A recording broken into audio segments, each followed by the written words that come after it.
My experience of Africa was unforgettable. I knew at the age of 16 that God was calling me into the mission field, and I waited impatiently at times for Him to send me where He wanted me to go.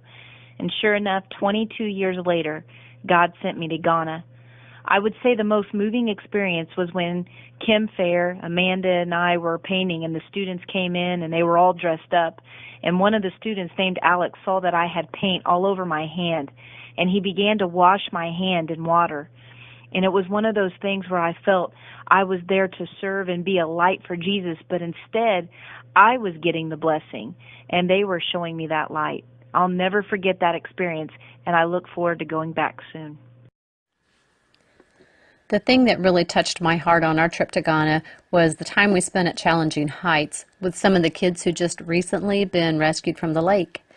There was one little boy in particular that I was playing with. We were just hitting a balloon back and forth to him, and he was having so much fun. He was lost his shoe, and he wouldn't even take time to go get it because he kept wanting to play with us. You should have seen his face beam when they gave him some bubbles. I helped him tried to fit this little bottle of bubbles into his pocket, and that's when I stopped to think, here's this little guy. He's got his clothes on backwards, wrong side out. He's got rips and tears in his shirt, and he is just happy as could be because he's in a place where someone finally loves him and is taking care of him.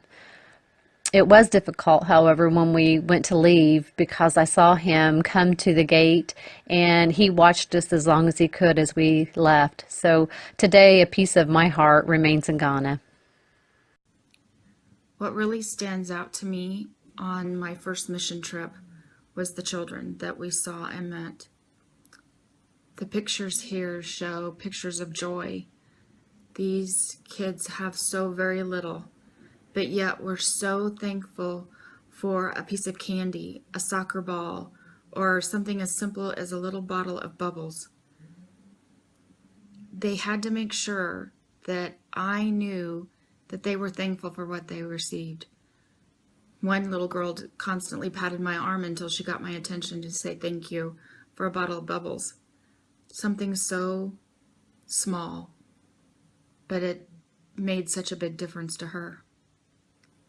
I can tell you that these children changed my life that day and the whole week that I was there. They definitely gave me far more than I ever gave them. The thing that I remember most about our medical mission to Ghana is when Christy and about 3 other people came carrying this woman over to me to check out. And I found out that the woman got there by scooting on her butt across town because she couldn't walk.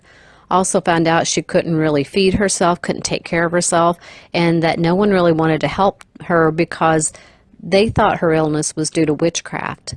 That day, it didn't seem like there was anything that we could really do to help her, and that really haunted me until a few days later on our trip, we met up with the Boo, and he's a man who grew up with cerebral palsy. And that day, Abu told us that he had an extra wheelchair, and he was making contacts to get that wheelchair back to that woman in Senya. I remember that day thinking, God, in my humanness, sometimes there's nothing that I can do to help someone, but you're always there, and you're the great physician. One day, the team was headed over to go paint at the school. But instead of painting that day, I ended up sitting in a very tight circle with some of our students. I realized this circle was so tight, our knees were touching and our heads were banging together as we leaned over my phone to look at some pictures, because the girls wanted to see pictures of my friends and my family and things from where I was from. And as we were doing this girl named Elizabeth reaches over and takes my phone and starts looking at the different things on it, and she finds my Bible app. And as she does, she hands the phone back to me. And she says, "Megan, read Matthew 5:44.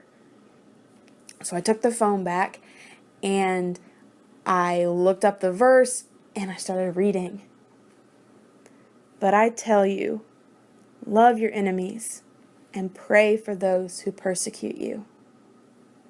As I finished reading the verse, I lifted my head and saw Elizabeth smiling from ear to ear as she says, "That is my favorite Bible verse."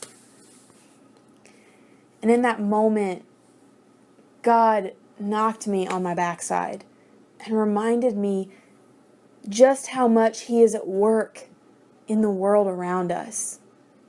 He reminded me that there is no place that I ever go where He has not already been at work.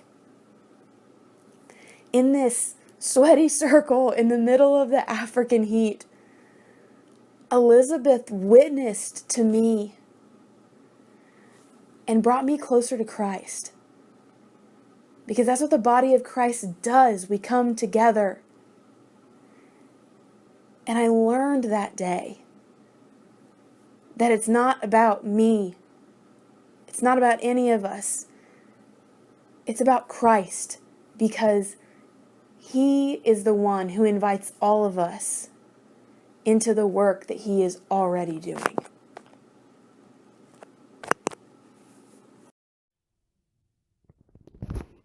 When you stand with your feet in the ocean, the same ocean that you've stood in at home, and you realize that really, this side of heaven, there is no home, only people to love.